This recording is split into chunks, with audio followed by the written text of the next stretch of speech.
മലയാളത്തിലെ ലക്ഷണമൊത്ത ആദ്യ നോവൽ ഏതാണ്? ഇന്ദുലേഖയാണ് മലയാളത്തിലെ ലക്ഷണമൊത്ത ആദ്യ നോവൽ.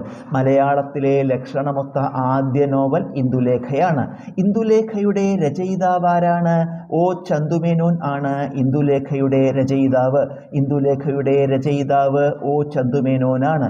ഇന്ദുലേഖ പ്രസിദ്ധീകരിച്ചത് ഏതു വർഷമാണ്? 1889 ഇന്ദുലേഖ പ്രസിദ്ധീകരിച്ചത്. ഇന്ദുലേഖ പ്രസിദ്ധീകരിച്ചത് 1889. ചന്തുമേനോൻ്റെ രണ്ടാം നോവൽ ഏതാണ്? ശാരദയാണ് ചന്തുമേനോൻ്റെ രണ്ടാം നോവൽ. ചന്തുമേനോൻ്റെ രണ്ടാം നോവൽ ശാരദയാണ്.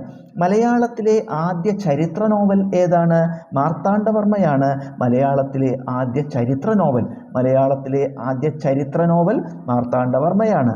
മാർത്താണ്ഡവർമ്മ എന്ന നോവലിൻ്റെ രചയിതാവാരാണ്? സി വി രാമൻ പിള്ളയാണ് മാർത്താണ്ഡവർമ്മ എന്ന നോവലിൻ്റെ രചയിതാവ്.